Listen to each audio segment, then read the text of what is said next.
C'est à l'État de peut-être faire le deuil de certains principes. Pas pour tout, hein. On pourra toujours financer des routes pour aller servir toutes les populations, mais on devrait aussi avoir des infrastructures, que ça peut mettre des années avant d'être mis en exploitation, et donc pendant ce temps, il n'y a pas de rendement qui rentre. Juste rappelons-le, les assureurs et les réassureurs placent l'argent des assurés.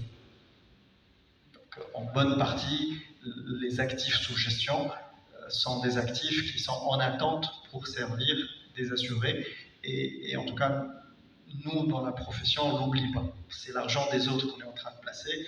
Et donc, à un moment, quand on le place, il faut le placer en grande responsabilité.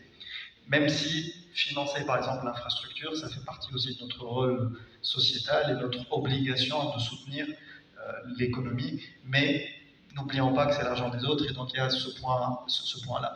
Le point de l'horizon aussi, parce qu'on parle d'infrastructures qui mettent des décennies pour être rentabilisées, versus des placements qui doivent fournir un rendement assez rapidement, et donc il y a un problème d'adossement. On le dit, on va le dire après, mais on peut le dire là. S'il n'y a pas d'assurance vie, en tout cas les branches langues, on ne pourra pas rentrer là-dedans. Parce qu'il n'y a que l'assurance vie aujourd'hui qui propose des maturités ou des horizons d'engagement qui sont compatibles avec ces projets d'infrastructure. Même s'il y a des solutions pour faire un mix entre projets existants et projets à annoncer. 2002, c'est ce qu'on veut. Très bien. Donc, et l'autre point qui est important, évidemment, c'est sous-jacent à vos questions, c'est la stabilité réglementaire et comment régir cette relation publique-privée pour que ça fonctionne bien. Donc, beaucoup de défis, mais on peut, je pense, les lever assez facilement. J'ai cité quelques cas de côté de la demande, donc l'État qui veut financer son infrastructure, et du côté de l'offre de financement. Il y a le premier point, on ne va pas revenir dessus, c'est la structuration des projets en entreprise bancable, ça c'est important. Il y a aussi l'idée qui est exploitée par plusieurs dans le monde, c'est l'apport, entre guillemets, en nature d'infrastructures existantes. Si j'ai besoin de financer une nouvelle autoroute, le fait de mettre une ou deux autoroutes dans le même projet qui est déjà exploité, ça permet aux investisseurs de rentrer, d'avoir un premier retour, même mineur, et donc ça permet d'avoir un produit qui est plus facilement finançable, parce qu'on n'est pas amené à attendre 5-6 ans jusqu'à la nouvelle autoroute soit mise en exploitation. On ne part pas de zéro. Voilà, on ne part pas de zéro. C'est le concept de brownfield par rapport au greenfield, c'est on crée un mix d'existants et de à créer pour rendre la chose plus finançable, plus facilement finançable. Troisième point, c'est une réglementation de grâce simple, équilibrée, donc où l'État a déjà arbitré les questions de retour sur investissement et de bancabilité des projets, donc pour les partenariats publics-privés. Et puis, ça c'est pour notre cas d'Africains, éventuellement faciliter l'accès aux capitaux africains, voire internationaux, parce que c'est intéressant aussi de donner l'accès aux réassureurs et aux assureurs africains d'investir dans l'infrastructure de tous les pays africains. Et donc là, ça suppose une facilitation de la circulation des capitaux. Côté financement, en attendant que ça soit fait côté offre et structuration de l'offre, nous, on a l'obligation aujourd'hui de développer les branches langues. Alors, pas que pour financer les infrastructures, parce qu'on doit prendre le relais, notamment sur le financement de la retraite, sur une population africaine qui est très très jeune, de plus en plus jeune, qui va avoir d'ici quelques décennies des problèmes de financement de la retraite, et c'est le moment de s'en occuper.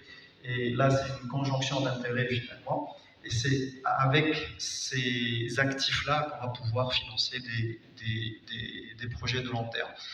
L'autre idée aussi, c'est d'être en mesure d'intervenir et en capital et en dette. Et c'est l'intérêt de ces financements, c'est qu'on peut rentrer dans le capital d'une entreprise qui va faire des autoroutes ou de la fibre optique, et on peut aussi, en complément, apporter un appui en dette. Donc les deux ensemble vont optimiser le couple risque-rendement pour l'investisseur, mais vont aussi optimiser l'impact financier sur l'État. Parce que quand on rentre en capital, on est là avec l'État jusqu'au bout. Troisième idée, c'est la structuration en fonds. C'est que Ami Assurance, si elle veut financer l'infrastructure, elle va choisir une petite partie d'un projet donné.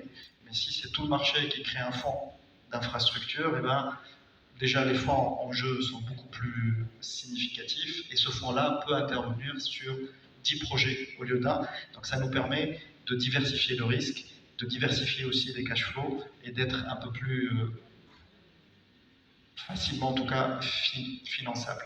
Et ça permettrait aussi au passage de mutualiser les compétences parce qu'un des défis qu'on a, c'est que dans nos compagnies, on sait faire des placements taux, on sait faire un déplacement capital sur les petites et moyennes entreprises, mais on ne sait pas rentrer dans des projets d'infrastructure, et ça, c'est des compétences spécifiques en structuration financière, en suivi de projet, etc.